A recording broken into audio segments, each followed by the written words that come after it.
What's up, fight fans? This is Kurt DeVille with Counterpunch Boxing News, and I have some new news concerning Anthony Joshua. Get this. Anthony Joshua admits that he is coming towards the end of his career and reveals how many years he has left before retirement as Tyson Fury fight looms. Okay. The unified heavyweight champion, or the former unified heavyweight champion, started off the sport back in 2008. His 4-year amateur career saw him win a 2011 World Championship silver medal and then the crowning glory 2012 Olympic gold. AJ turned professional the following year and raced to win the IBF heavyweight world title by 2016. He added the WBA crown to his collection in 2017, and he picked up the WBO in 2018. 2019, he saw his first defeat to Andy Ruiz, though he avenged this in an immediate rematch and still stands as a 3-belt champion.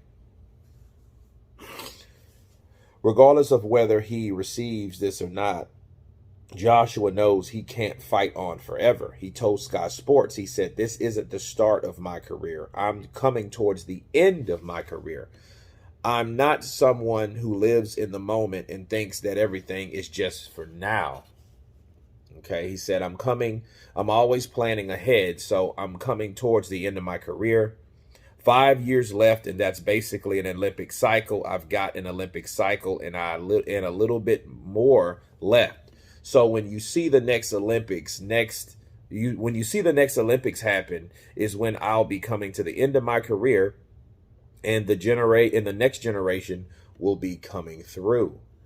Okay, AJ previously said that his rival career, Fury, has been professional much longer than me, and he should be looking to retire soon. If he wants to cement his legacy, I'm here and I'm ready. Those are the words of Anthony Joshua.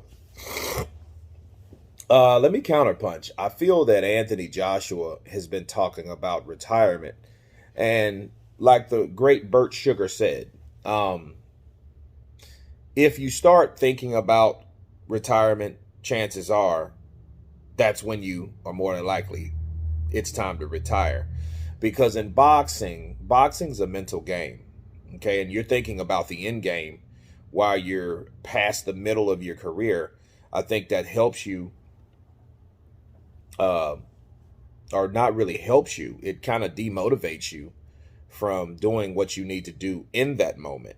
I think Anthony Joshua has good plans and business and all that, but I think at the end of the day, I think he needs to focus on a fight-by-fight basis. I think that's exactly what he should do. Anthony Joshua should live for the moment, because if he doesn't, I think he's going to miss the spontaneous opportunities to do what he's supposed to do. You know, take, for example, the 12th round, him and Usyk.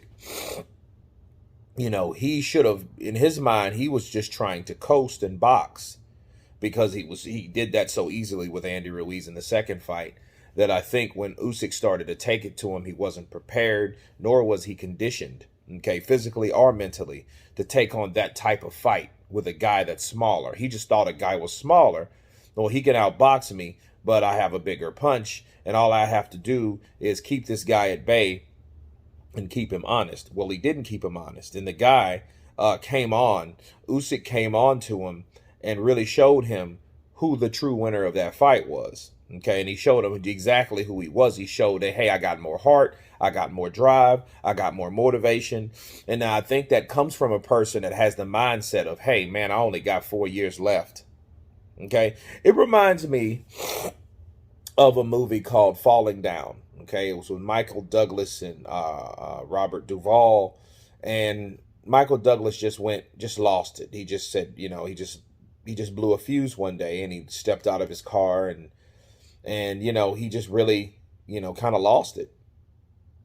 And he was getting into it with everyone.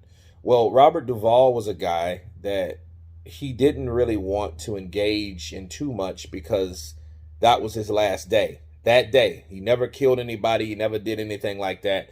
So, yeah, he was still a cop, but he understood, like, hey, man, I only got so much left, so I really don't, you know, want to engage myself in this type of situation, especially if this situation consists of more than one day, because he had a day to retire. But I think that Anthony Joshua, he's planning things ahead. Nothing wrong with that, but I think he needs to have an all or nothing attitude every so often. Why?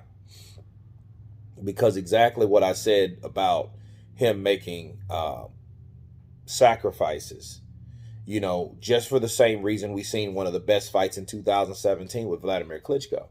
With Vladimir Klitschko and himself, those guys put on one hell of a performance, because had he thought, man, I only got so many, I already got the belt and I'm looking forward to the end, which it was far from the end because he was a young fighter.